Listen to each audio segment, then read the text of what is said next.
Assalamualaikum warahmatullahi wabarakatuh. Perkenalkan, nama saya Alisna Farisina Alif, NIM 2002-10-20-1044 dari Fakultas Keguruan dan Ilmu Pendidikan Universitas Negeri Jember.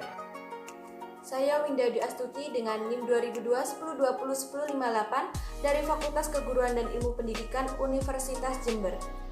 Perkenalkan, nama saya Ciko Arso Ferdauso, NIM 200-210-201-038, Fakultas Keguruan dan Ilmu Pendidikan Universitas Jember. Kali ini kami akan menjelaskan materi tentang bank sampah. Tapi sebelum itu, ada yang udah tahu apa itu bank sampah? Nah, bank sampah adalah sebuah tempat yang digunakan untuk menampung sampah. Sampah tersebut dikumpulkan jadi satu dan dikelompokkan berdasarkan jenisnya. Sampah-sampah yang terkumpul tersebut kemudian dijual kepada pengepul sehingga sampah bisa ditukar dengan nilai rupiah.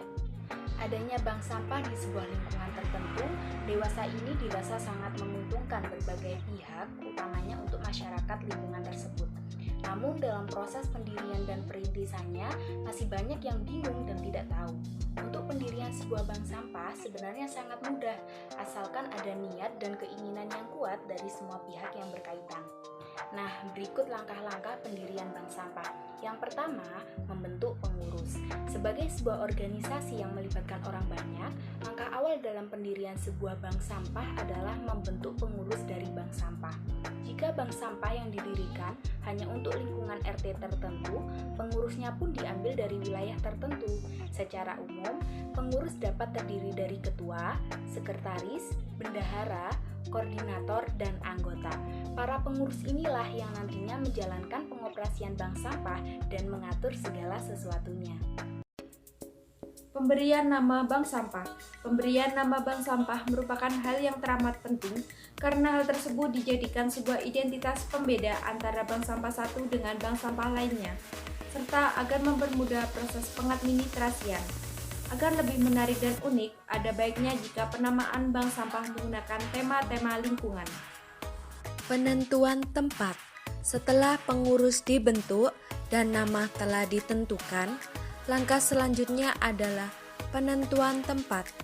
Tempat yang dimaksud di sini adalah kantor atau tempat untuk mengurusi pengadministrasian bank sampah dan juga tempat penimbangan sampah yang akan ditabung serta tempat penimbunan sementara. Tidak perlu permanen dan besar, yang penting bisa menampung sampah sementara waktu. Bekerja sama dengan pengepul atau pembeli sampah. Pengurus yang telah terbentuk dapat menghubungi para pengepul sampah yang ada di sekitar wilayahnya dan menukar sampah tersebut dengan sejumlah uang. Jika ada banyak pengepul, para pengurus dapat melakukan negosiasi harga untuk mendapatkan harga tertinggi terhadap jenis-jenis sampah yang akan dijual. Alat-alat operasional.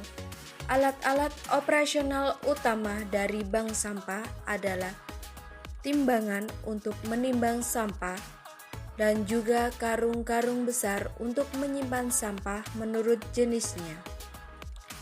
Karung-karung tersebut diberi label masing-masing. Misalnya, label besi untuk menyimpan sampah-sampah yang terbuat dari besi, label plastik untuk menyimpan sampah dari plastik, dan label kertas untuk menyimpan sampah dari kertas dan lain sebagainya. 6.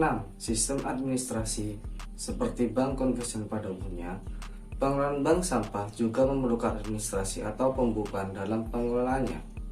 Pembukuan yang harus ada dan administrasi paling utama adalah buku tabungan, buku induk nasabah, buku rekap penimbangan, buku kas, buku tamu, dan lain sebagainya. 7. Menentukan jadwal kegiatan. Bank sampah adalah sebuah gerakan sosial yang tidak mementingkan laba, jadi tidak perlu buka setiap hari seperti bank-bank pada umumnya. Pengurus dapat menentukan jadwal penyetoran dan penimbangan sampah, bisa seminggu sekali, 2 minggu sekali, atau sebulan sekali.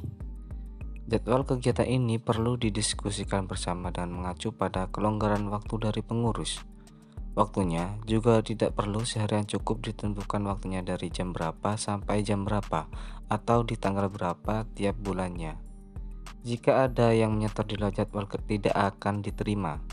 Hal itu agar tidak terlalu memberatkan pengurus dalam mengelola. Setelah sampah terkumpul, pengurus dapat segera menghubungi pengepul agar tidak terlalu lama menimbun sampah. 8. Sosialisasi.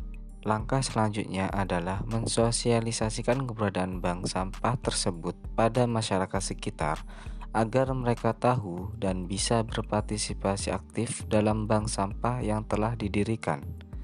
Sosialisasi di lingkungan RT atau pemukiman dapat dilakukan lewat ketua RT dan pertemuan-pertemuan warga.